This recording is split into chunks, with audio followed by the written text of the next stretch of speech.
Hi, how's everybody doing? This is your boy Reg here. Right here, this is another CD recap as I'm trying to finish up this shelf right here for y'all. As without further ado, let's get started. First, we got Nate Dogg with G Funk Classics Volume 1 and 2. This dropped in 1998. This was pushed back a couple times. It was originally supposed to drop in Death Row Records, but label politics, Tupac coming, all that shit. So, very dope album. Possibly my favorite Nate Dogg album. Is a double disc album. It has songs like These Days, um, what's that track? Nobody Does It Better. Never Leave Me Alone and stuff like that. Very dope album, very soulful, classic G Funk. Yeah, I'm kind of going through these in a rush because YouTube is kind of strict with this shit, and plus my phone can only hold so much data. So yeah. Then we got Music and Me. This dropped in 2001. Another dope album. I love the production on this one. It's been a while since I peeped this, but I know the song I Gotta Love, so expect a review on this album one day. Then I got Snoop Dogg with Doggy Style. No, this is not the cover. This was like I bought this from Amazon and they ripped like the front cover, but I still kept this version because of the fact that this is actually the OG version.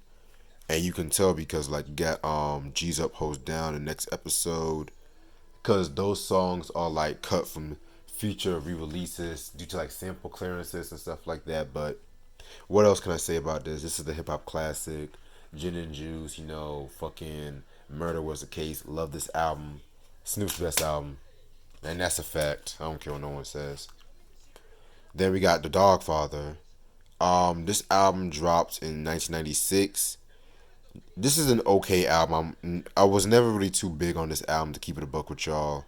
I tried so many times to like it, but the thing with this album compared to Doggy Style, there was a lot more up tempo tracks, and with Doggy Style, is like a more melodic rapper. He fits well with them smooth melodic beats. Like once in a while, he hits you over the head with a hard ass beat, but this album was like a lot more funkier. I mean, I love DJ Pooh, but I feel like some of his worst beats were on this album. I'm sorry, y'all. Feel free to disagree. I do like tracks like the Vapors, the Bismarcky cover. I like Blueberry. There's like 6 songs I really like from this album, but I still kept it because this is an essential part of like Death Row. So then he left Death Row, went over to No Limit, and he drops this album. The Game Is to Be Sold, Not to Be Told. Not one of my favorite Snoop albums. I gotta be real with you. Um, yeah, man, this whole album is yeah.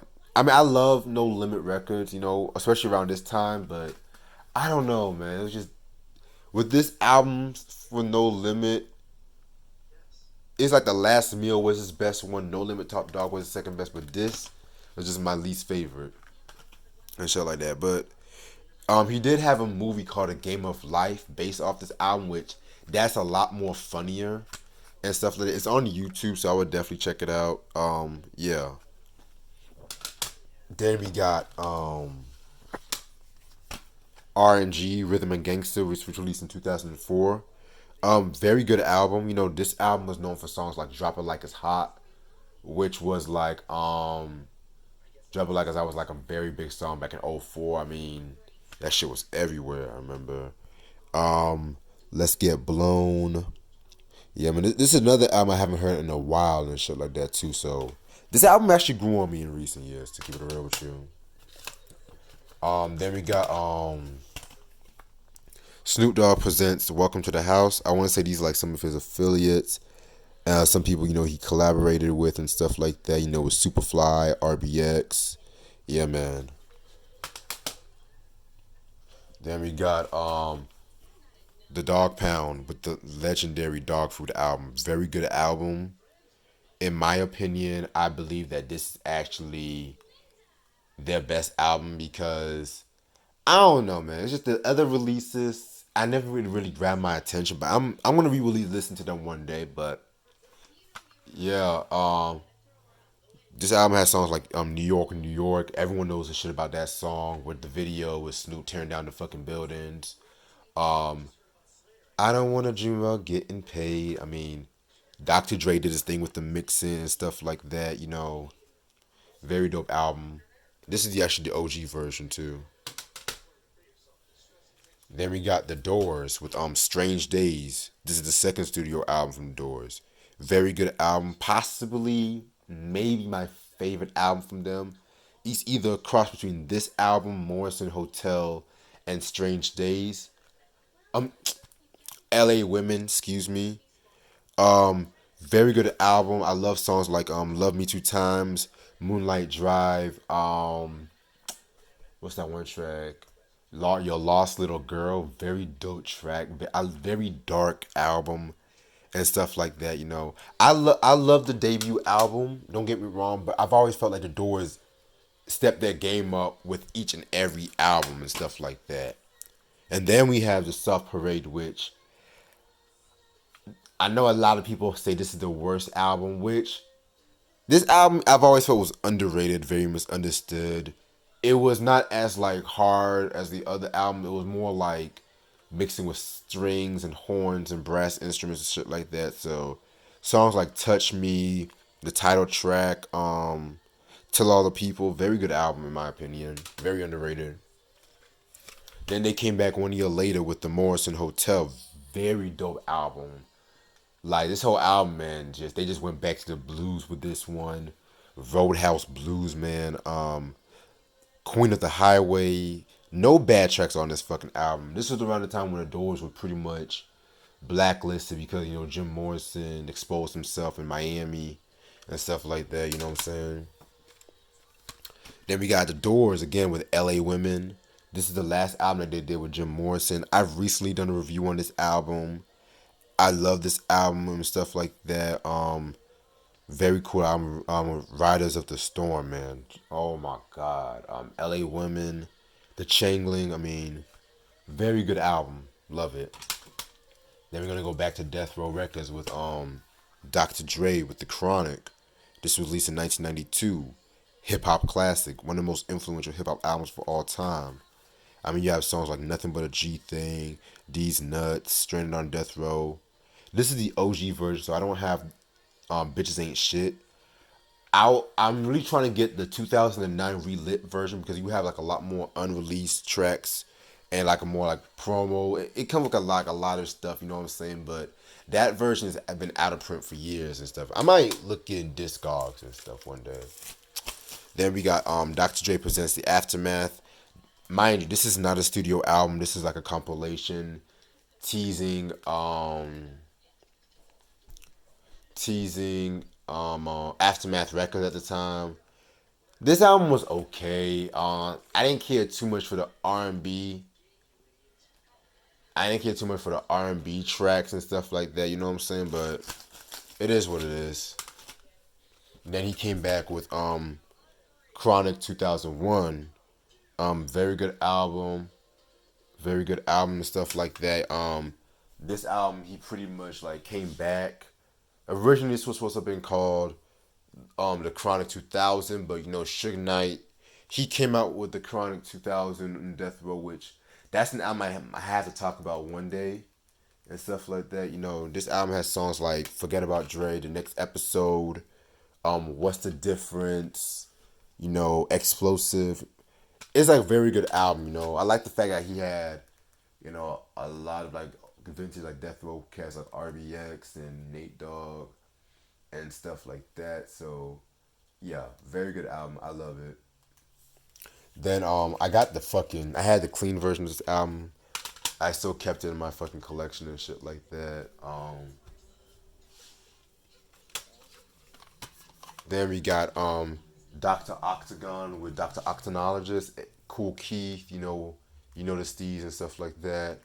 Very, very, very dope album. This album right here, in my opinion, is maybe his best album solo wise and stuff like that. I mean, he dropped a lot of dope albums. He dropped a lot of stellar work and shit, but yeah, this album right here, he was just on some other stuff. You know what I'm saying? Like songs like Blue Flowers, Girl Let Me Touch You, No Awareness. Very good album. Keith was definitely at his bag with this one. Then I got Earth, Wind, and Fire with I Am. This is the 1979 album. As of now, this is actually the only Earth, Wind, and Fire album I have on CD because the rest I have on vinyls. Very dope album, very sophisticated album and stuff like that. A lot of people want to just say this is like a disco album, which it has some disco song, but you still had like the songwriting was very good on this one. Very, very, very dope album. Kind of underrated if you ask me. Then we got Easy E with Straight Out the Motherfucking Streets of Compton. Very, very, very good album. This is again another posthumous album in my opinion done right.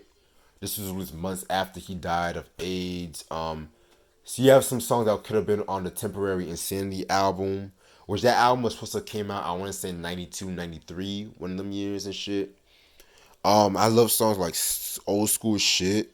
He had the response to the Dog Pound's "What Would You Do" with his version of "What Would You Do," which, in my opinion, shits all over the Dog Pound. He killed Dog. I love Death Row, but he killed Death Row on that, man. That beat, oh my fucking god. Then you have the motherfucking Real featuring MC Ren. That's like my favorite track off that album. When I die, you niggas bury me. Make sure my shit reads easy motherfucking E, man. Classic, man. Love that. Um, and this might sound kind of bold, but I kind of like that a little bit more than Easy Does It. And I love Easy Does It too. Then we got Eminem, the Slim Shady LP. Probably my favorite Eminem album. I love Marshmallows LP, but this one he just felt more hungrier, lyrical. He was on his bag and shit. Like 97 Bonnie and Clyde, If I Had, Rock Bottom. Very good album. Then we got Marshmallows LP. Very influential, very dark, controversial album. Controversial album at that time, you know what I'm saying? You have songs like Stand, you have songs like The Way I Am, the title track where he's going after like Insane Clown Posse and so on and shit like that. Very good album, classic. Then we got the Eminem Show, which very dope album in my opinion. One of his last great albums, to be real with you. Like he definitely did the same with Superman, White America, Say What You Say, where they went after Jermaine Dupri and stuff like that.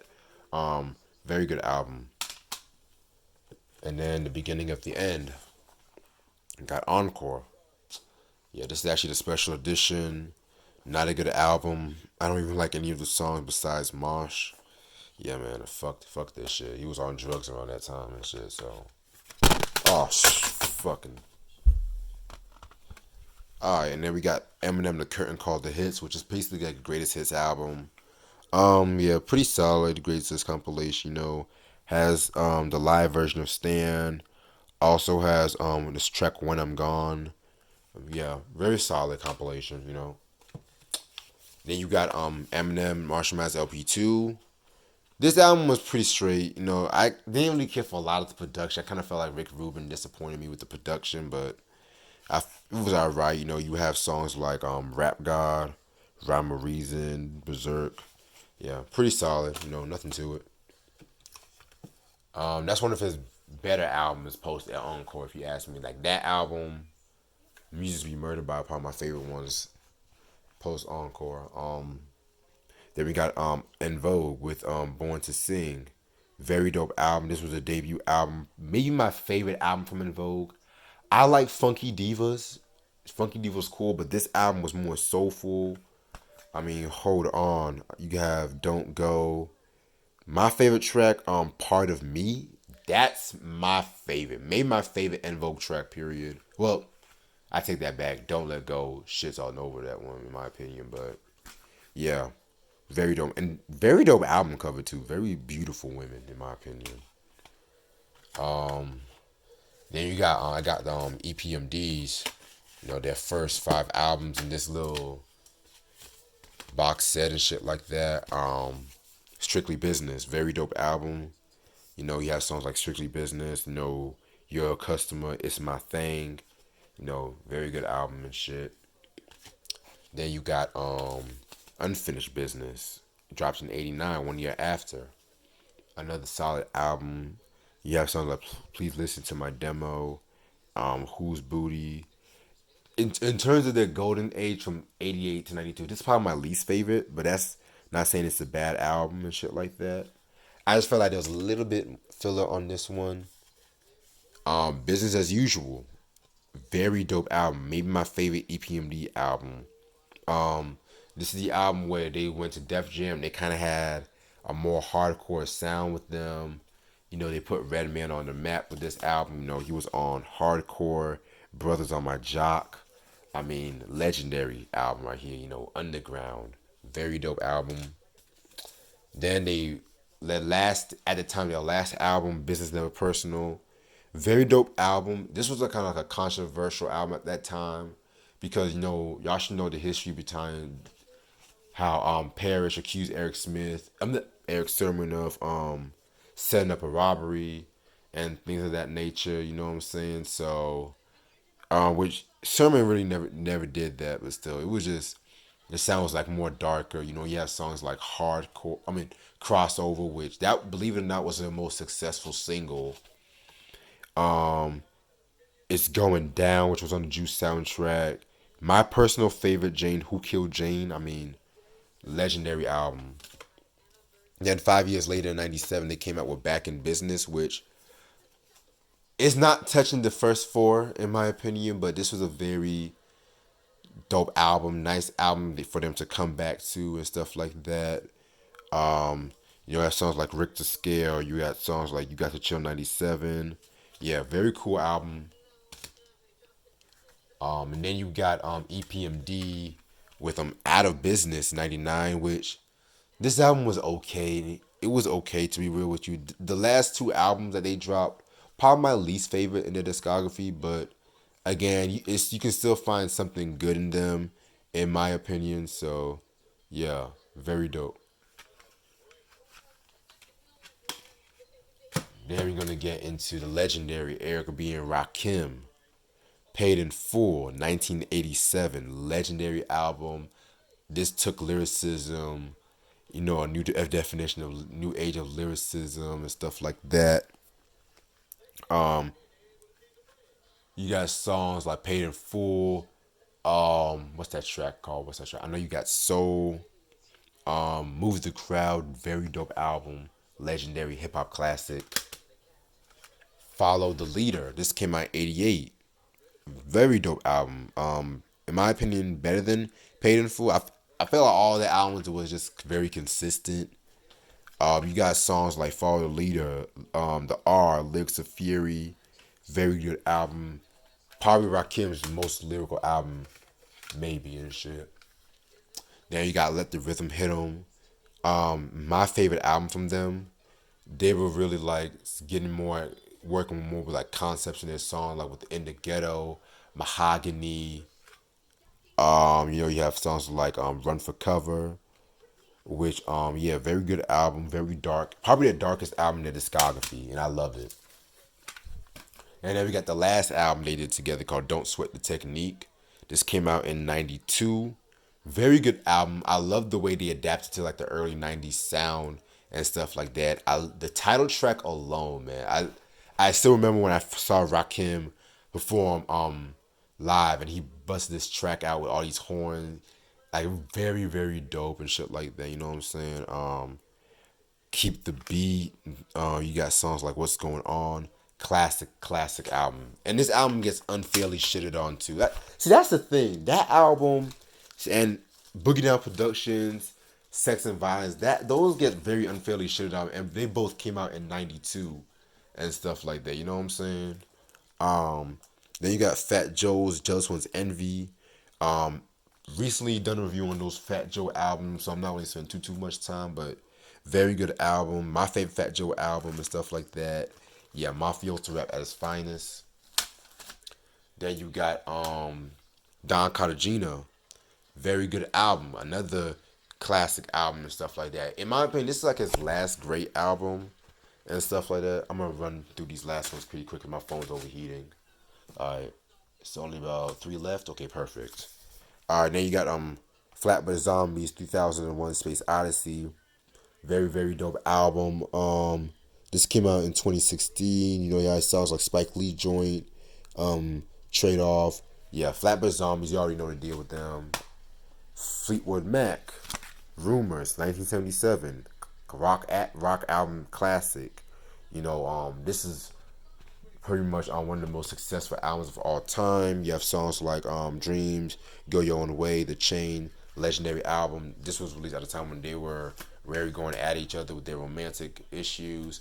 And last but not least, Freddie Gibbs and Madeline Bandana. This came out last year in 2019. A must have in your collection.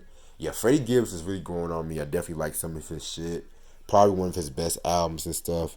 I love songs like Crime Pays, love that track. Fake Names, legendary album. And that's all the time I have. Say thank you so much for watching this. Sorry I ran through these like real quick, trying to beat up this limitation with this phone. So peace.